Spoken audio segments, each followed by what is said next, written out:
Double dose, here we go. That's my baby. That's my baby. We're going at it at 110%. I just want 5 minutes of happiness, please. Just give me 5 minutes. And they scored. They did it. Left, feet left. What the hell was that? Oh, yeah. What the fuck are you talking about?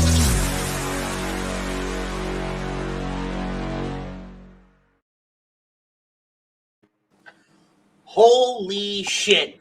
We are back. It's another dose of In This Very Ring tonight, live here on HUD Radio.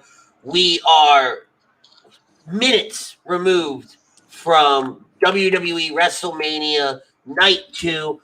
I'm your host, Ritz. We're joined by the host of Hockey Happy Hour and Lazy Booking, Mr. Matty Sinsudi, one half of the Ginger Gang. Down here, right below me, is my co-host, as always, the Mayor of Toasty Town, the one and only Butters. And from HUD Gaming, we've got Cam. What's going on, Cam? What's going on? What's going on? What's up, guys? All right, so before we get into the craziness that was Night 2, let me pay some bills. Body Check Wellness brings you this very special episode of In This Very Ring, post-WrestleMania edition. Body Check Wellness is a line of products that promote wellness, balance, and recovery by using the full potentials of hemp. They come in extracts, blends, gummies, and topicals. Use promo code HUD for 20% off your order at bodycheckwellness.com. Dr. Paul Vidal at Specialized Physical Therapy. He is our doc. Make him yours. SpecializedPhysicalTherapy.com. Burlington and Cherry Hill locations. Many of us and our families deal with mental health and addiction issues. We're happy to support the Counseling Center and Sunrise Detox. If you need mental health therapy or addiction detox, please call 856-651-8117. Also, if you're looking to buy a home, looking for a change in career or brokerage, contact Alan Foy of eXp Realty, LLC at 302-682-8820 or visit him at alan.foy at exprealty.com. Holy hell, gentlemen. Now, all right. So first things first. We've established that Roman Reigns is the champion. If you're just joining us, coming off of WWE WrestleMania Night 2, Roman Reigns just defeated Edge and Daniel Bryan in a thrilling triple threat match. Our topic of conversation, Night 1, WrestleMania Night 1 was better than Night 2. Let me know in the comments section what you guys think. We're about to break it down. Maddie, I got to start with you, man. Was WrestleMania Night 1 better than Night 2? Yes. I don't even think it's it's not even a debate. I actually was very, very bored in the middle part of this card. It was really bad. The U.S. title match sucked. The Intercontinental title match sucked. Understood. The fucking what was the other match? The women's tag title match. Could care less about that. Yep. That middle card was bad. Like, I almost feel bad for Night 2. Like, they saved all the good matches with the exception of 2 of them for Night 1. Like, that's pretty bad. Butters. Oh, my God. It was horrendous. I mean, Night 1, by far, like Maddie said, was like, it was better. Night 1 was just, it was tremendous. You had so many great matches. And Night 2, you opened up, I don't know what the hell that was. And you just kept that train going off that cliff. Like, it didn't get started saving till near the end. And at that point, like, how many people decided not to want to watch? It was that bad. Like, you get a little bored when the matches are just meh. Night 1 kept you interested. Night 1 kept you, you didn't want to leave the room to go get a refill. You didn't want to leave the room to go get something else to smack on. You were just dove in. I know. That's why I brought all my shit upstairs. Yeah, hoping you wouldn't have to, go anywhere. And, of course, there was no need for Night 2. You could have gone anywhere. You could have gone, the first match, hell, if you want to even call it a match, as quick as that was, by the Intercontinental match, you're just like, I think I'm going to go grab something right now. You weren't interested. You weren't grabbed. You weren't pulled in.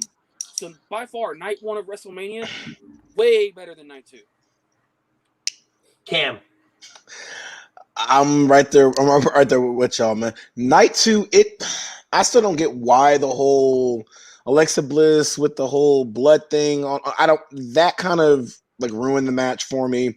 I actually fell asleep during the Kevin Owens and Sami Zayn match, man. That was just abysmal.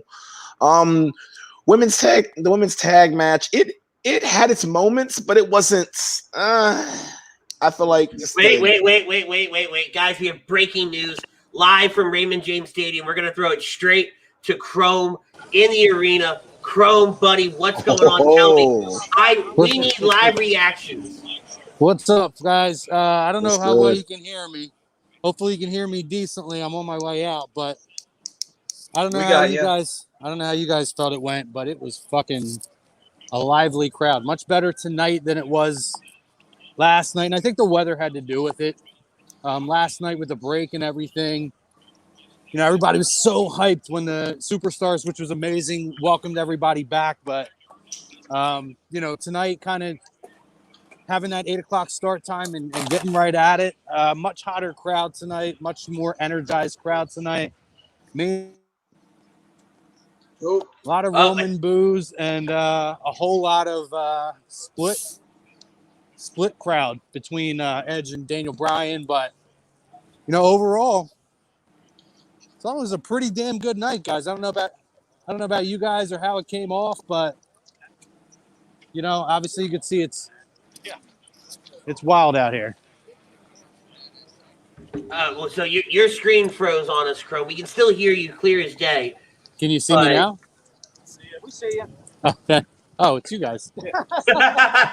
No, you're still frozen. No, my literally, as I was like, can you see me? My buddies who I'm here with, who sat in different seats, walked by me. Yes, it's your first time to do wrestling. They sat in different seats. They were walking by. I was like, can you guys see me? And they were like, we see you. And I'm like, oh, good stuff. Unfortunately, nobody sees you. Your screen's frozen, right? Sorry. Such a great picture to freeze on. It really is. I'm going to get that screen grab. But, yeah. But our topic of conversation, Chrome, is night 1 was better than night 2. Yeah, agree. Absolutely. Oh, no, disagree. Really? People confiscated from us. Yeah, you get what? We tried to steal the cutouts. Oh. And security pulled them out. So some people tried to confiscate the cardboard cutouts. Not going to say who. It was me. And they actually confiscated them back and did not let them leave with the cardboard cutouts, the generic cardboard cutouts, by the way. I had the one That's smart. with the big mouth wide open. That's super smart. We Yeah. got one picture with our people on the way out, though. Nice. But, so, you think that night 2 was better than night 1. Why? Just a better crowd. I felt like it was more meaningful. You know, I just felt like the main event. I mean, both nights the main events were fantastic. I can't really give it one way or the other. It just felt better. It felt more like Mania. You know, last night with the breaks in between everything, and The biggest star of the company was on the night. yeah, I mean, Roman Reigns. Listen, you can say what you want about Roman Reigns, but Felt like WrestleMania. dude produces, and yeah, when Roman Reigns, Daniel Bryan, and Edge close out WrestleMania, it feels like WrestleMania. It feels like a main The event. whole night energy was And I- different that night. Yeah. I mean, just 100%. giving you guys the perspective from the crowd perspective, million times difference tonight than it was from last night. We didn't get the fake start. Oh, yeah. I mean, And I thought personally, I was more into the matches in night 2. I thought there was a lot of meaningless or shitty matches last night, for lack of a better term. You know, Braun and Shane, yeah, it had a spot. Wasn't Shane's best spot. A lot more scary that Shane's done. Only one face won the night. Huh? Owens was the only face won the night. Yeah, I mean, you look at it, you know, last night you had what? The Cesaro moment. You had the Bianca moment. You know, even when I look at heels winning tonight, right? Like, what a moment for Sheamus, who hasn't done anything in a long time. But all he does is just put on fantastic matches and doesn't really get much credit back for it. And when you look at that and you see what Sheamus did tonight, man. yeah. I think we might have lost Crow. Mm. I think yeah. All right. So for right now, felt better tonight. all right. There we go. You're back. You're back. Yeah. You're super spotty right now, my man. Well, I mean, there's 25,000 people around, so everybody's I using know. cell phones. Yeah, but nobody is live right now but you, my friend. Nobody is live. That's true. That's true.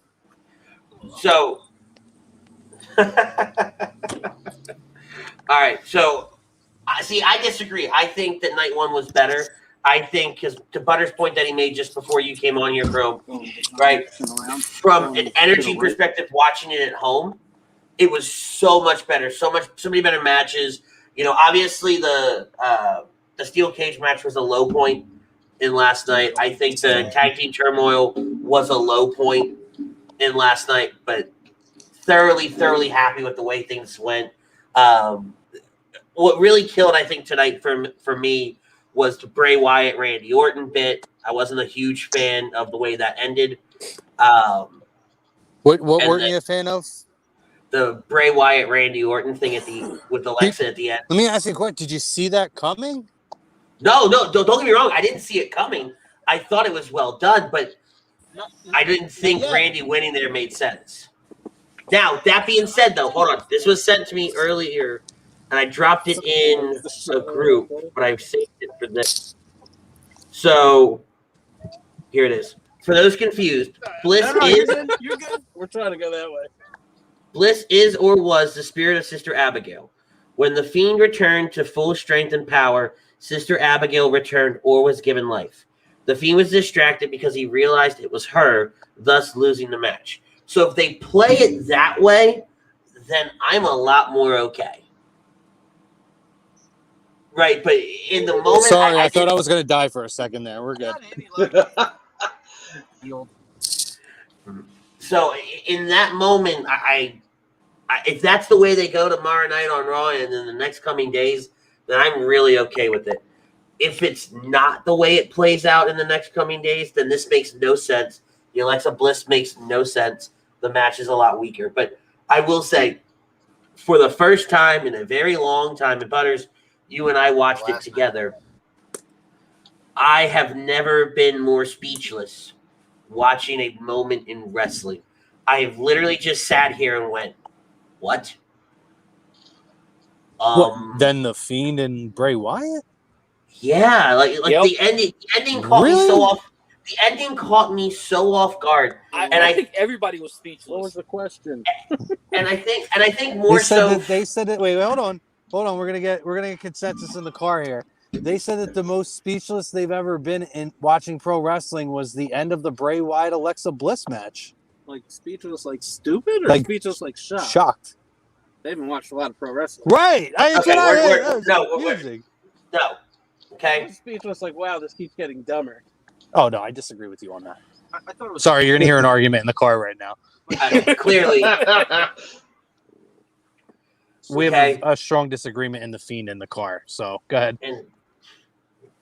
I mute. But it was one of those things that just caught me so off guard, and I don't mean in a bad way, right? But I think it's more. I think it's more from the visual of Alexa. Yeah, but like to me, that wasn't even the most shocking, surprising moment of WrestleMania. To me, both nights combined, the most shocking moment was Bobby Lashley retaining over Drew McIntyre. So That I really can't wasn't sit. shocking. I can't sit here and say that it's shocking. It is to you guys. And listen, I said it too. Bobby should win. But everybody was shocked about it. Read everything on social media. I was in the crowd last night. You got a point there, yeah. You guys could sit there and say what you want and say, oh, maybe I saw this and that, because I said the same thing. I felt the same way. But the majority, the mass, were totally blindsided and shocked by Bobby Lashley retaining last night. I was one of them. Totally more than anything we saw with the Fiend and Alexa. And I'll be honest, I think overall, people at the point with the way that the Fiend and Randy Orton thing was going, I think a lot of people were kind of tired of it. So it may have taken away from the shock of that, because I felt like, you know, a lot of the conversation you heard around the crowd tonight was, thank God they're opening with that so we can get it over with. Yeah. Agreed. I mean, and I say agreed in the set in like I was okay with them starting off with that match. I do think that not Daniel Bryan. You have me all thrown off talking about night one. That Bobby Lashley winning did come as a shock. Right? A lot of people did think Drew was going to win because what they've done in years past and things of that nature. I'm okay with Bobby winning, though. I'm very okay with Bobby winning. I think he shouldn't have dropped the title. He's still very early in his run. Right, but in terms of surprise, and I agree with you. I think we all agree because we talked about it before. But in terms of shocking moments, 2 years build up to Drew McIntyre having this moment at WrestleMania in front of a crowd. So the fact that the moment came and what some would consider maybe even a hot shot over the last 2 months because Bobby Lashley suddenly got hot with people is a huge surprise for a 2-year build. Much more than Alexa Bliss having some greasy ink coming out of her forehead. Dang. That could have been taken in so many ways. Yes, that's correct. Yeah. I mean, and in some aspect, right, we will agree to disagree on that part, right? And I think more from an image sense that the Alexa Bliss thing, just the way they portrayed it and the way they went about it, right? Bobby Lashley winning, yes, agreed. Very shocking. The way the Alexa Bliss thing plays out, I think, is just a little bit more shocking, and that's just me, right, from an image standpoint, because, like, again, we said we see Bobby winning, right? You said it, I said it. A lot of us have said it over the last couple of weeks, right? And this is pure opinions, right? Because we're all going to have our own opinions on what's more shocking, what has a different feel or whatever have you. You were there. Things are going to feel more different to you than they were for us at home. I mean, I'm speaking not just from that. I'm speaking from everything that I've had conversations going up to it, conversations I've had this weekend. I'm not going by simply what I saw tonight. I'm going by going into it. To me, to be shocked, people have to care to begin with. I didn't feel like people really cared. I care more about than most do because I'm a huge Fiend mark. But I call a spade a spade. People didn't really care about that. But when it came to Bobby Lashley and Drew McIntyre, and there's other things too that I think you could even put up. You know, I wouldn't even come. To me, it was just an opening match of night 2. And the people booed it. And it actually got booed in the crowd. Big time. Big time. I don't know what they did on television because I also heard that they took out the massive boos of Hogan last night because Hogan got booed out of the building 2 nights in a row. Wow. Yeah, those didn't come through. But I will tell you that ending and everything at the end got booed out of the building again tonight with the Fiend and Alexa Bliss. Booed out of the building. Okay. All right, so next By the match. way, I didn't hate it, by the way. I'm just giving you my general thing. What do you guys think? Randy Orton, Bray Wyatt. Oh God, it was too quick of a match. It was a shock ending. Don't get me wrong, but I don't know. I felt like it was too quick and just that random one RKO to put him down. Like really, just one. Used to it's like a couple RKOs, maybe something else, a punt, something. No, just a whole. Oh, I caught you off guard with an RKO. 1, 2, 3. Holy shit, I'm out the ring by. Not 17 curb stomps? Hey, it's the Fiend. You kind of lose that illusion of it's hard to put the Fiend down, and all it took, because now it's like all it took was one RKO and he's gone. Especially when he's back to full power. Yeah. Yeah. He's supposed to be back to full power, Well, give credit, though, to Randy. He knew the smart thing to do, because if he started doing a billion different moves, they would have called a no disqualification, because they would have thought it was a Hell in a Cell match, and they would have, thrown the match out. And then that's it. We move on to the next month of Randy Orton versus The Fiend. Because that's how it works. I think we're done with this Randy Orton Fiend bit, though. Yes. We should they be. need to be done with it. It's gone way too long. And like Chrome said earlier, with people in the crowd saying they wanted it done with, I felt like they ran this a little too much and ran it into the ground. And I feel like they made the Fiend look a little soft. So. I mean, is anybody else like disturbed at the fact that yet again at WrestleMania, Bray Wyatt lost a big match? Yes. That was honestly my next point. That too, yeah. That bothers me. I don't think has he even won at WrestleMania yet? He technically beat John Cena last year. Right, that was something we talked about while we were watching. Yeah, sadly, he's kind of getting the Shane treatment at WrestleMania. That's really the only match he's quote unquote won.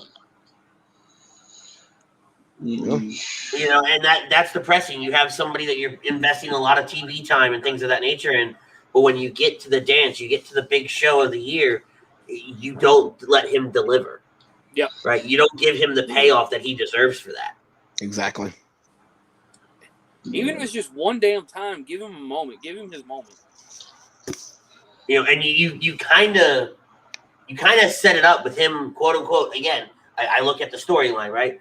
Quote unquote, returning to full power. You know, having all the dead skin burn away and everything like that, and then you still let him eat one RKO and call it a night. Yes. All right, that's where I'm kind of pissed at too, because normally when it comes to Randy Orton, he always has that one WrestleMania moment with a bunch of RKOs. All I saw was one.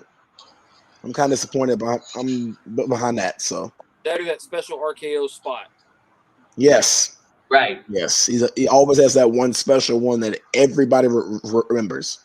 And instead, we get a basic ass RKO. Exactly. So he knew the setup or anything with it. So what do you guys think now? Now that this should be over, hopefully, pray to God that it is over between Orton and the Fiend. What do you think they do now? Now that this shit's finally hopefully over. Like the comment we saw earlier that that Ritz had pushed through. Maybe we see rated RKO. Maybe we see that once this Edge and Roman Reigns program ends. Maybe we see that. Because they need to do something to the tag team division, man. Because AJ and Almost, I don't think that's gonna be good. And then whoever the other one is, nah. I don't see. I think you get a lot of Alexa Bliss, Bray Wyatt promos by themselves. I mean, could we see the intergender match between the two of them? Ooh. You understand how annoyed I think I would be if that happens? Well, that is true. Especially if you go back to the picture that I mean the stuff that I had on my phone, right? The stuff I read off, that picture that I dropped in the one group chat. If she's truly Sister Abigail, right? That's a totally different Fiend bit, right? Does that play into the Fiend character? Or into the Bray Wyatt character? Play into the old school Bray Wyatt character. If it plays into the Fiend character, how does it tie in? Why is his power connected to her power? Could she be pissed off back because she's pissed off because he's losing? But that's my point. Yeah, she's mad because he's losing. He had to use a bunch of his power to restore himself. So now she's back and pissed off. We may see a new Fiend, So what you're saying is, and again, right? This is where thank God we're all comic book fans. What you're saying is he siphoned off some of her power so that he could return to full strength. Yep. He did nothing with it, and she's pissed. Yep. I can see that. That's the comic book nerd in me. Hey, I'm okay with it. But guys. So she's pissed. So now, what's up, Chrome? I mean, are we just gonna brush by the fact they brought the red light back, but two for the matches? Yes. Oh no, yes. That was my next comment. That was the next part. I'm gonna go back in mute, but I'm just gonna say this: what in the motherfuck? Yes. They never learn. They never fucking learn, do they? I will be okay. If they. I will tell you that lost the crowd too. By the way, the fact that we went back to the fucking red light, that was a big drainer because everybody hates that. I would be okay if that's only like a once per year thing. You know, if it's just 1 year, maybe WrestleMania or one big like crazy match for the year, I'm fine with that. Other than that, don't bring that damn White back in. Here's something to think about, though. If you look at his last 2 feuds, it's been Braun Strowman and Randy Orton, correct? Yes. Do y'all feel like they're kind of running out of ideas because of the Braun Strowman one was kind of lackluster, and this Randy Orton one is kind of drawn out? Do you feel like they're running out of people for him to feud with? I don't think so. I think they're trying, and again, right, comic book nerd in me. Yeah. I think they're trying to tell some bigger overarching story with Bray Wyatt. And these different people, these are people that he's associated with through his career in the WWE. And it's all kind of culminating to some kind of, and the word's been thrown around a lot tonight, right? Some kind of final form. Yes. Do you know what I mean?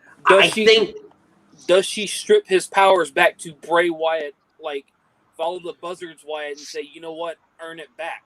See, and see that's the thing, right?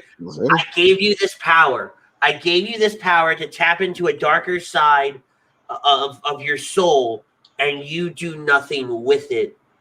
You've accomplished nothing. I'm taking my power away. And then the bitch of it all is if she gives the power, and again, right, I'm a nerd, right? So I'm getting into this a little bit. If she gives the power to somebody else, and that's the next feud. But the question is, who gets the power? I mean, I don't know. I'm not an author. Well, it'll be Randy Orton again because WWE doesn't know what it's doing. No, I mean she could take that power, give it to Karrion Kross if he decides to jump over to. Wait, no, hold on. Matt's onto something here. Stop, everybody, stop the fucking conversation. Randy Orton was spitting up the same black liquid that Alexa was having to come down her face, wasn't he? Yeah. What if that's tied somehow? Well, it's already tied because Alexa's the one that made him spit that shit up. True. There, it's tied. There you go. I tied the bow for you, buddy. Not what I meant. Damn it, boy. Okay.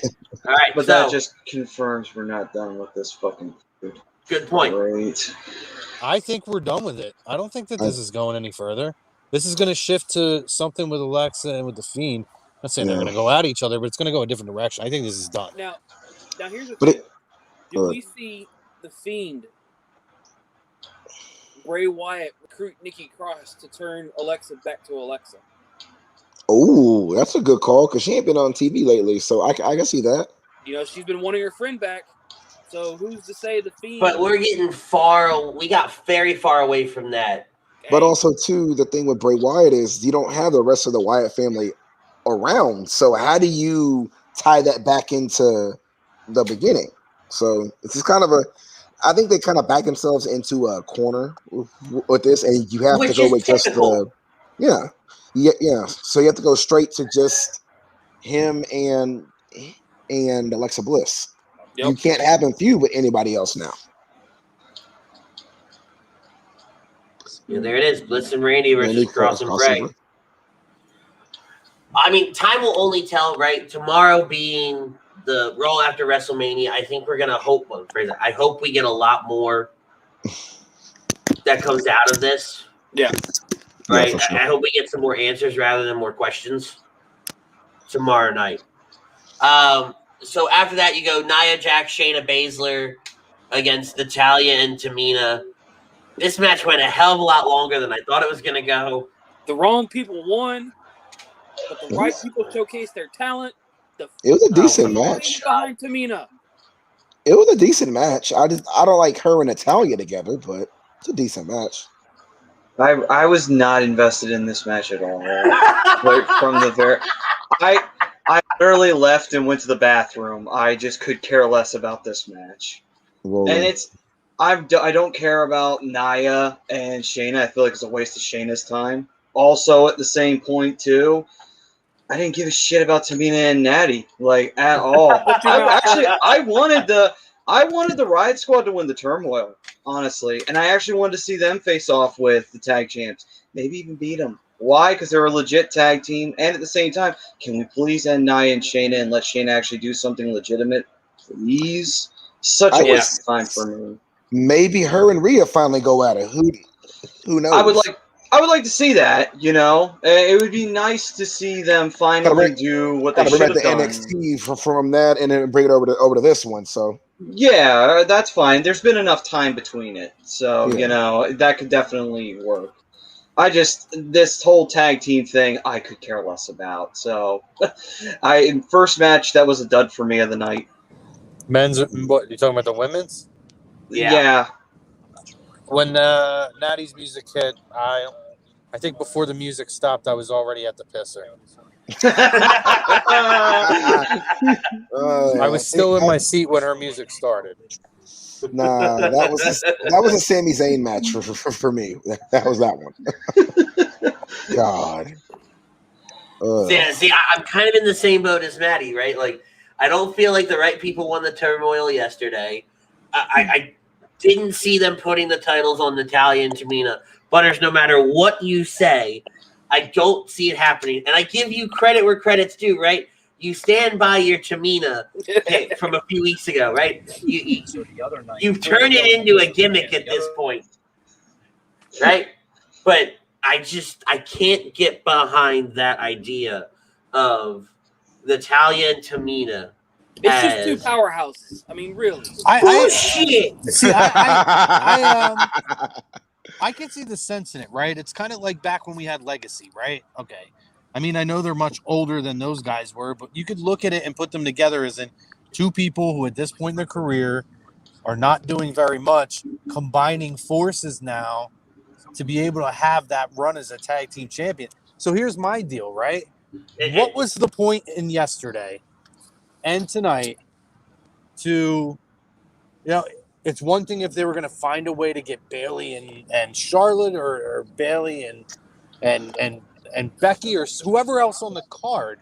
Mm-hmm. It's another thing if you want to follow through on the storyline that you've done for the better part of the year with Lana and Nia and Shayna. But to randomly have Natalya and Tamina win, and okay, but then to me, you have to have a payoff almost for them. Maybe give them that WrestleMania moment. Let them have the fucking tag team titles at WrestleMania, whatever. But to me, 2 nights, 2 matches, 2 spots, completely waste of time. Complete waste of time. They could have put that on SmackDown or Raw. And honestly, they couldn't even have the courtesy of giving fucking Tamina the spot to do the jump off, the Superfly jump off the top ropes, at least land it. Not even get kicked out of it. They couldn't even give her the moment to hit the move. It was a waste of time. It was bullshit. Everybody got up out of seats. Nobody wanted to sit there for it because everybody saw the way it was going. It was an absolute waste of time. And again, for all the people, Charlotte herself has said she was healthy.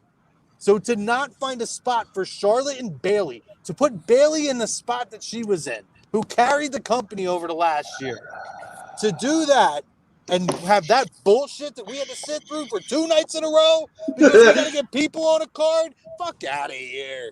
All right, so for those of you just joining us, the voice you just heard, because it's pretty fucking dark in the car he's in, is the voice of Birds of a Feather and Lazy Booking host Michael Chromiak. And I agree, right? That's almost half an hour of airtime over the last 2 nights that you devoted to put Natalya and Tamina on the card for them not to do anything. Well, like I said, they could have put the turmoil on Raw, the match to face the tag women's champions on SmackDown, and like you said, they could have had 2 different matches on nights 1 and 2. Yep. Because they put a bunch of stuff on SmackDown. They could have did that turmoil match on SmackDown. Mm-hmm. And then put one of those other. You could have put tag matches. I honestly, I could do without the Andre the Giant Battle Royal, right? Let's put the tag team match with Bobby Roode and Dolph Ziggler and all those others who worked hard all fucking year to carry them through COVID. Let's put those people on the card, and then you could still give Natty and Tamina the bullshit spot on night 2. Yep. Yep. I feel like that's been pent up Bullshit. for the last few hours. Yeah. I was good. I was okay with it. But to watch, well, I didn't watch because I pissed for half of it. But to see how it played out tonight was absolute. It was embarrassing for them. Oh shit! So, Chrome, would you say? I don't know if you heard that, but I said it was embarrassing for them. Oh no, So- we heard it loud and clear. So, Chrome. So, out of both nights, would you say that was the worst match of the entire card? Night 1 and night 2. See, I I can't think- speak to. There we go. I can't. Yeah. So I'll say, yeah, I'll agree with my compadres in the cart. I missed half of tonight's match because I was in the pisser. And from what they're telling me, the match itself was actually fairly decent. I saw half of it. But what I would say is last night's match should have never happened to begin with. And it wasn't very eventful, and the payoff was lousy. So I'm going to go with last night. Last night served Okay. zero purpose. There you go. Okay. Served zero purpose. And it took spots away from guys who deserved to be on the card, who busted their ass for the company through I'd COVID. rather watch Dominic and Ray. All that. Yep. No, I completely agree. I agree. think I heard him say that Dominic and Ray should have been on the card. I 100% agree with that. I would have. They said they would have seen rather the seen Randall any of Bailey the versus guys in Charlotte there match. because a lot of those tag teams helped to carry through COVID. Even if we hated the Dominic and Ray and Seth Rollins situation, Oh, that right? feud. Ugh. But regardless, it was a major feud. It was something that went through COVID. It was something they focused on. They worked through a main program throughout the year. This was just nonsense bullshit thrown together. And it was terrible. Anybody remember when Dolph Ziggler cashed in after on Monday Night Raw and it was like the greatest thing ever? And now he's And now on he's garbage. now he's on SmackDown WrestleMania. What the fuck is that, by the way? And now we've got a WrestleMania backlash. Oh, fuck off. Don't even get me started. Fuck off. Please don't. Ugh. I saw that. I scratched my head. Wait, too. they got Fuck off. Backlash again? The they're called- WrestleMania no. backlash. They rebranded it. They're calling it WrestleMania Backlash. Where he literally said you're getting a rematch of pretty much every match that you saw on the card, which is like, Michael Cole, you fucking idiot. He's been an idiot all weekend. So I mean, Yep, you got it. Yeah. I mean, if you want the worst person of the whole weekend in general, you just give that award to Michael Cole and send his ass packing. I'm about to give Michael Eddie. Cole the Joe Buck treatment, bro. I'm sorry. He's getting that Fuck close. Joe Buck. He's getting that close to me. Like, bro, get Dude. your shit together. The funniest thing was it last night. He said that Sasha kicked out and she didn't. I'm like, she didn't even move. So you know She what's didn't funny, even though? fucking move. What? You know what's really funny, though, Maddie? What? I didn't know that until tonight. Yeah, he said it twice. But said it- the way we watched it last night compared to tonight, I didn't hear the commentary really well last night. Yeah. Oh, I gotcha. The worst part Well, is freaking Corey Graves had to come in and save that whole thing and say, no, she didn't. Yes, he did. Yep, he did. He came back and saved that. You know, kudos to fucking Corey Graves for saving that whole thing. You know, What did he save? I'm sorry. I didn't hear commentary, so I don't know what happened. So apparently, So- you know, So when Bianca hit the finisher, pinned Sasha, 1, 2, 3, Michael Cole's like, she kicked out. Sasha kicked out. And Corey Graves is like, oh, no, she didn't. No, she didn't. We got a new champion. She pinned her 1, 2, you know. Michael Cole's a fucking idiot. I take JR right now over Michael Cole. God damn. Yeah, but I mean, is it possible? Because I'm just saying they've done this before. Is it possible that they did that with the intention of protecting Sasha, and that it was like one of those? It's like Hogan always says, right? The old kick out at 3.5 type of deal, right? To be where it was so close that one of the commentators couldn't even tell. You know what I mean? As a protector.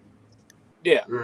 Maybe. I mean, yeah, I get that. It's just the problem is that it's one of those things of she clearly didn't, And it's one of those things of, it's not a good look. I get it, though. I get what they were trying to do. I get it. What I'm thinking of is, what if, they always got that little script in front of them. What if the original call was Sasha to kick out, and they changed it on the referee changes it on the fly?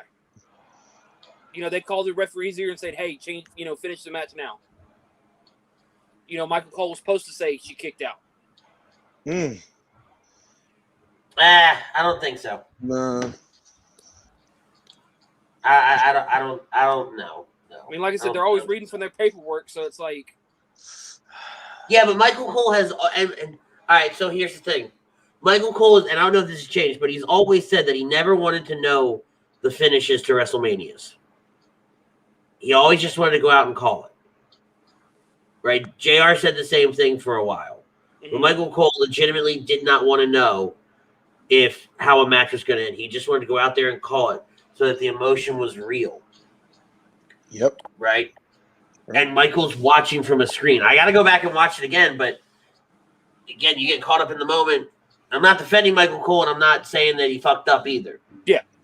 Right? You just don't know what was really happening there. I mean, at least it was legitimate emotion, if that's the case. If that's the case, I'll take legitimate emotion, getting caught up in the moment, thinking she kicked out, and wait, oh no, shit, she didn't really kick out, right? Kevin Owens defeated Sami Zayn with Logan Paul. Oh, no. Wait. No. Wait. Our special Tampa Bay correspondent has something to say. I know I sent you a video, Andy. One of the best parts of the entire night was when Logan Paul was, and I don't know how much of it you guys caught on camera, but I sent Andy the video.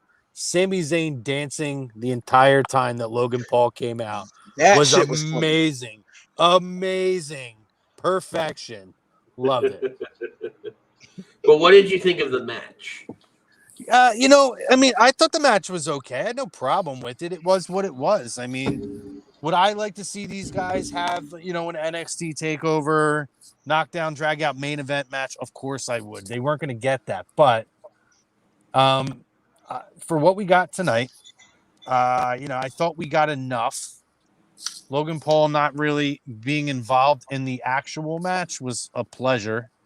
Because I was worried that he was going to factor into a decision, and I wanted to see these two have some sort of a match to where it was those two guys. Whatever the decision was, however long it went, it was between those guys. Somebody wins clean, or if it's Sami, wins dirty, but not with like fucking Logan Paul getting involved. Okay.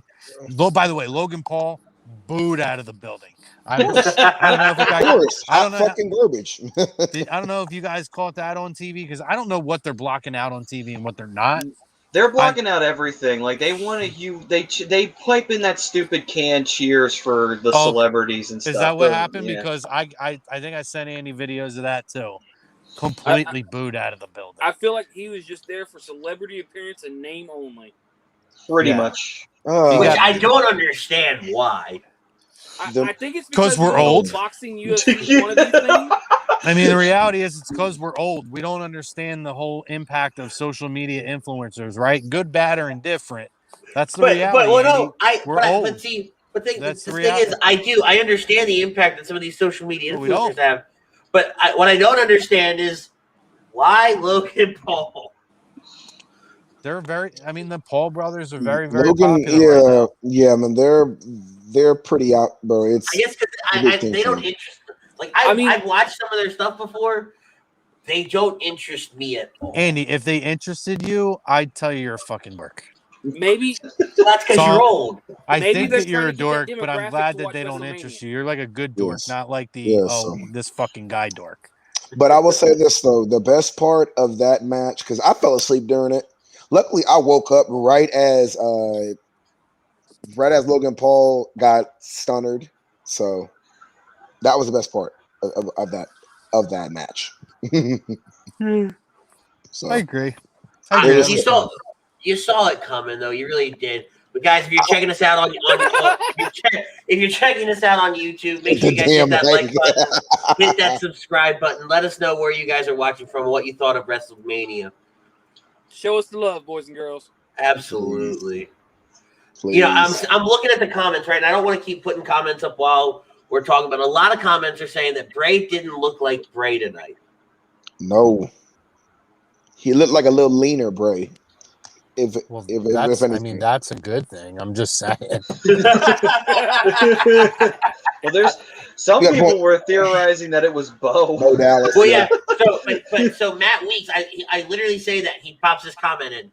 It was Bray tonight, guys. Sorry, anyone speculated it was both incorrect. That rumor was put to bed. Well, so like Bray, right? So I think Bray, he was skinny. No, we went back from it, but he was skinny when he came back. Like he had gotten real lean when he originally came back as the Fiend. Yes. But he found the old Bray Wyatt after a while. So I think that time off and being able to kind of take some time and get back into that lean shape was really big. He did look very, very, very different. Yeah. Sheamus defeated Riddle to capture the United States Championship. Decent match. You know, a couple good spots, but I mean overall, I like this match a lot more than I thought I was going to. I was not a fan of this match going into it. Like I am not a fan of Riddle's character whatsoever. I mean, hey, I did like the fact that we got both Riddle and RVD in the same segment. Yes. But the Great RVD had to come in and save that because Great Khali's just stared at him like, what the fuck are you? I actually thought Khali was going to chop him for a second. I did too. Yeah, I just saw coming over. I would have wanted that. That would have been awesome. But back to that match, though. I think that reversal at the end to set up to set the pin, bro. That was. I gotta admit, I think that was a highlight right there of the entire night because you didn't expect Sheamus to do that. No, that was awesome. That was He bloodied the hell out of him. Oh yeah, he didn't expect him to kick the piss out of him like that. But you know what kills me for Riddle though? Like I love Riddle in the ring. I think he does fantastic work. And like again, I was telling the guys that we watched it all together with tonight. That you forget Riddle's got MMA background until he gets in the ring. Yes. You know? But what kills it for me is the scooter down. Oh, we lost Chrome for a second. The scooter down to the ring. And then he kicks off the sandals and out come fucking Pidgeotos. You call that.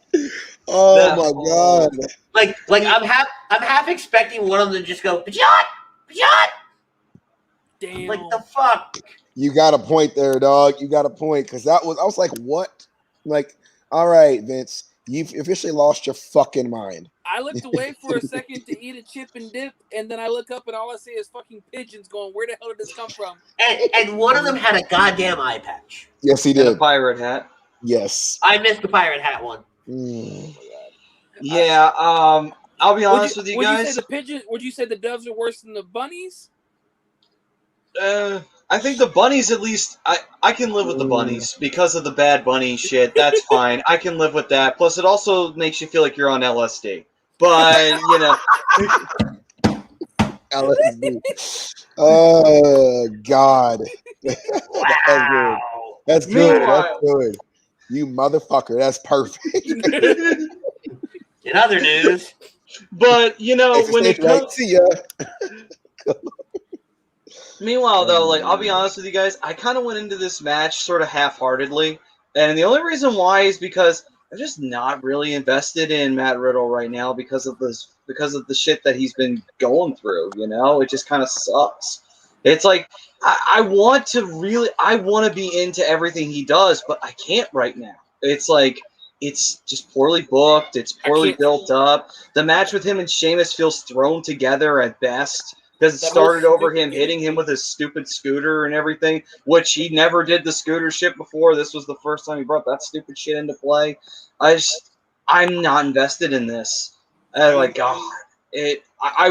just kind of wish that he had never left NXT. It seemed like they just knew what to do with him down like there. They have no idea what to do with him here.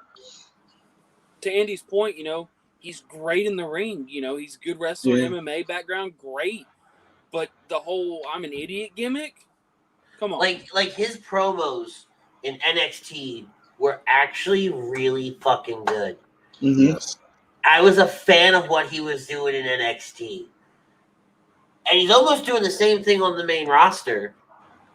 But they've dumbed it down so much more that I cringe at my core when Riddle comes on my screen and has a microphone in his hand. Or they're doing a backstage segment with Riddle. Because everybody that is ever in a segment with Riddle, if you ever notice it, just looks at him like, what the fuck did you smoke? And how do I get some?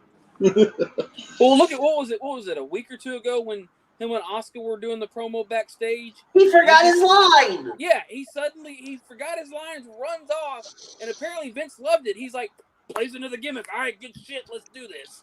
That's such good shit. He was just high as a kite. One of them.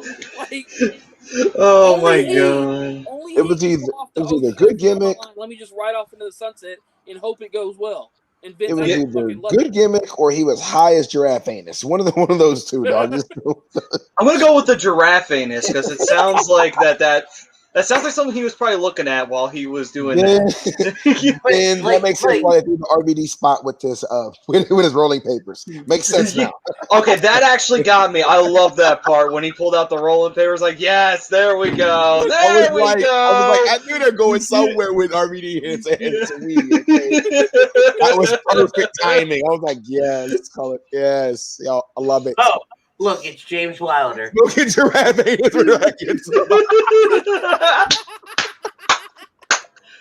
So if you come away with anything in the show, you come away with that at least. You had to be as high as giraffe anus. Fucking Wilder. I haven't seen Wilder in a hot minute, and that's the first comment that he brings in. Oh God, that's shit. Damn it, all right, boy. boys, we're about to have giraffe anus trending worldwide.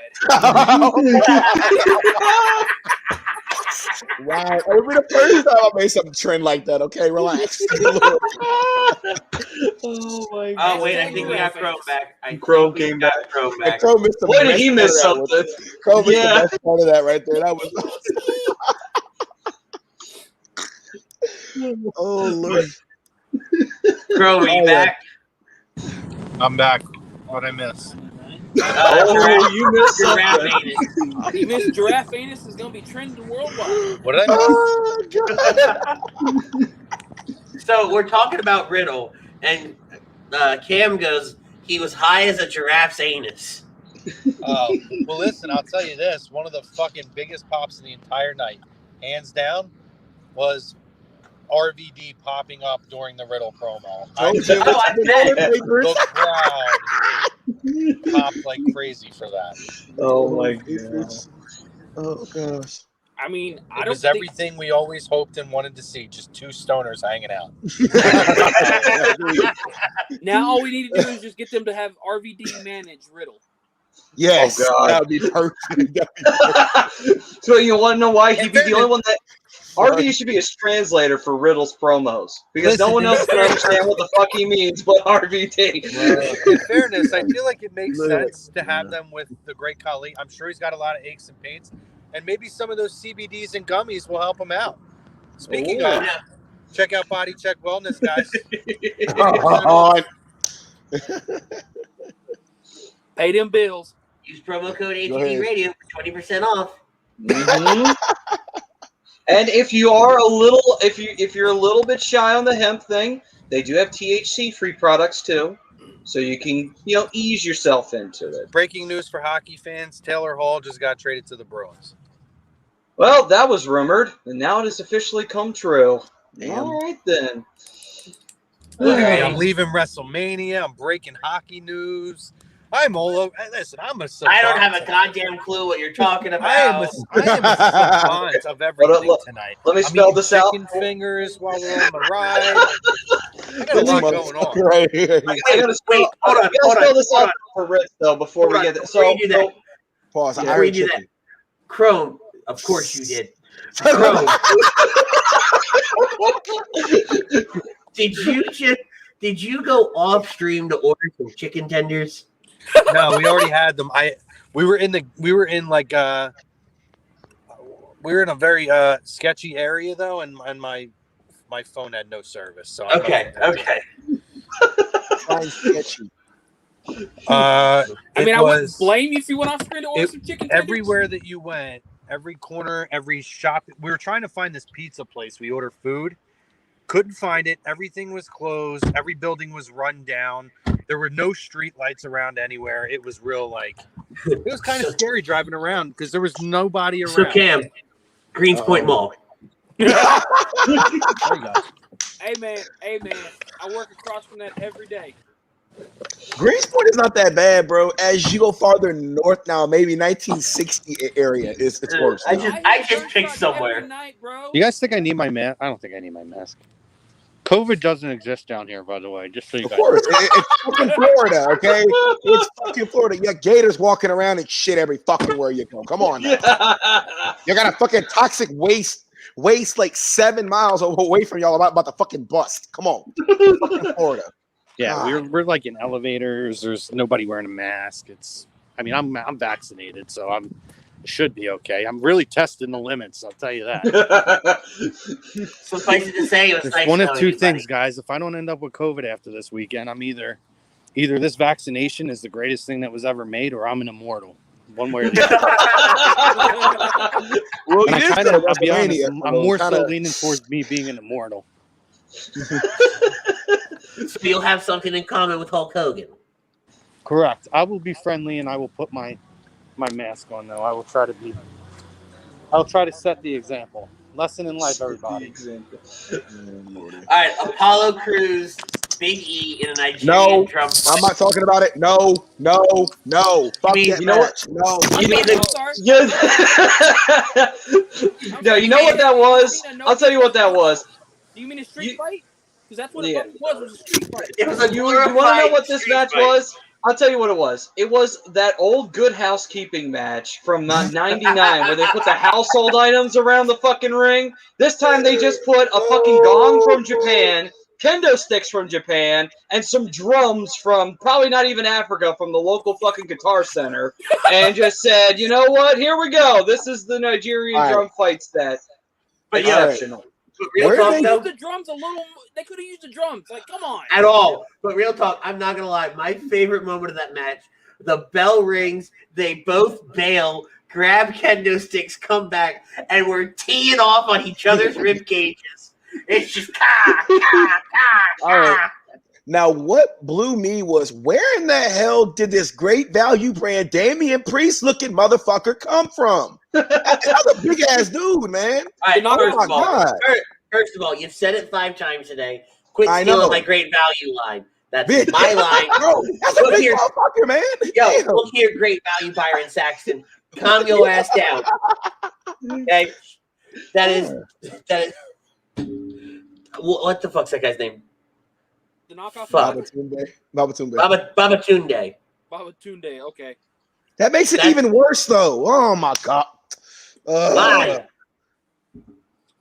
A Nigerian. Yo, can I ask you guys a question? You can vouch for this because we were actually curious. We got a text message that said that the commentary team acted like we've never seen Babatunde before. Yes, they did. Yes. So we're gonna ignore the fact that we've seen him plenty of times, that he was on Raw Underground. Yes. Although they actually don't even acknowledge that Amos was the security guy at Raw Underground either. I think they haven't. No, but still. And here's the other thing, right? Babatunde shows up looking like a general. Well, that's what we said. We called him. The joke we said earlier is, are they really acting like they've never seen General Babatunde before? Or did they kind of throw a scrub at the whole League of Nations because that was kind of a throw too. I was like, really? He's a general. What was his name in Babakato? Right, that's right. Yeah, Dabakato. Was it Dabakato or Babakato? Yeah, Daba. Oh, so it's a completely different. How many fucking names has this guy had? So what was his name tonight? The dude in the general jacket? They didn't say his name. The mysterious Nigerian man. I don't fucking know. General Tunde? $50. $50. Say he's going to be referred to as a Nigerian general until they give him a name. He's my Nigerian general. Here's my second time. Vince McMahon. He finds some way to butcher some type of. Oh Lord. God. By the way, does anybody else think that Apollo's accent is so stupid? That's like. I was like, dude, you're not from fucking Nigeria. We know you're from the States. Come on, man. Gentlemen. This is where I bid you adieu. I just got back. We're going to watch the Jericho Austin interview. All right. Tired too. But I'm glad one of the commenters said tonight his name is Justin. Talking about Babatunde. They said it's a joke. I believe that too. My buddies are like, I believe that. What job? Guys, this was fun. Appreciate you guys having us on. Later, Chrome. Have a great rest of your show. Love you guys. Make sure you guys are checking out all A2D wrestling shows in this very ring, Lazy Booking, and every other show here at A2D Radio. Love you guys. Deuces. Later, Chrome. Peace, Chrome. Later, man. Ladies and gentlemen, that was Chrome live from Tampa, just leaving WrestleMania. But back to this Nigerian drum fight match, and more specifically, Apollo Cruz's accent. Look, this is not me taking a shot at anybody, okay? But this man sat there and watched the Black Panther for about 15 hours straight and just listened. Because that's all. Like I'm not joking. I'm not trying to be funny. I'm not trying to be nothing, right? He doesn't sound like it's a Nigerian accent. No. It legitimately sounds like they're just doing Chadwick Boseman voiceover work. Yeah. It does. Yeah, it does. You know, and that's the part I think that frustrates me so much is that we're trying too hard to be some kind of authentic. Oh, Jesus Christ, Daniel, the right-hand general of the Nigerian table. Yeah. Oh, my God. My guy, you are correct. Oh, my God. And I think what kind of threw me off is on social media, I saw that someone said that this is like a big Black Lives Matter match. I was like, ooh. And we're moving on. No, we're not. Wow. Okay. Some people like to be heat seekers in the world. All right. Yeah, I was like, I'm done. I'm off Twitter. Bye. Done. All right. Yeah. So the next match was Rhea Ripley capturing the Raw Women's title against Asuka. First things first. Fuck the match. First things first. Rhea Ripley's entrance was fire. Yes, that was. That was amazing. That chick that sang the song did phenomenal. Okay, Rhea did phenomenal. The entrance looked great. You couldn't have set that up any better. Yep. Yeah. Horrible. That's the red version of Shotzi Blackheart. Oh, without the we'll insert that comment. Yeah, we'll talk about that later. Yes, cool. But no, the match was phenomenal. If they go 13 and a half minutes, and I cannot, under any circumstances, hate on this match at all. Asuka doing the job for Rhea, and Asuka made Rhea look good. Yeah. Yes, we did. Very Big time. good. Yeah. This was the first match. This was finally when I decided, okay, let's actually watch the show now. No, don't get me wrong. I will say you kind of lose me in the front part of this show, right? I think if I wasn't watching it with people, I would have been a lot more disinterested. I would have been playing a game on the computer or whatever the case may be. But having the people watching it with me, I really enjoyed the front part of like all parts of WrestleMania, but I wasn't watching the show at that point. I'm talking to people. The Sheamus Matt Riddle match, you're kind of getting me back a little bit, right? I'm a sucker for violence, so I thoroughly enjoyed the Big E Apollo Crews match. From a pure, these guys hurt each other. Mm-hmm. These guys decided they wanted to play sticks, table They spot. wanted to play xylophones with each other's rib cages. Now, see, I would have been fine with that if they had taken like drumsticks or something of that nature and had decided to do that. It's like, if you're gonna give a theme to a match, let's go with this theme. Goddamn it! He should have hit him with that gong. The kendo sticks could be gong.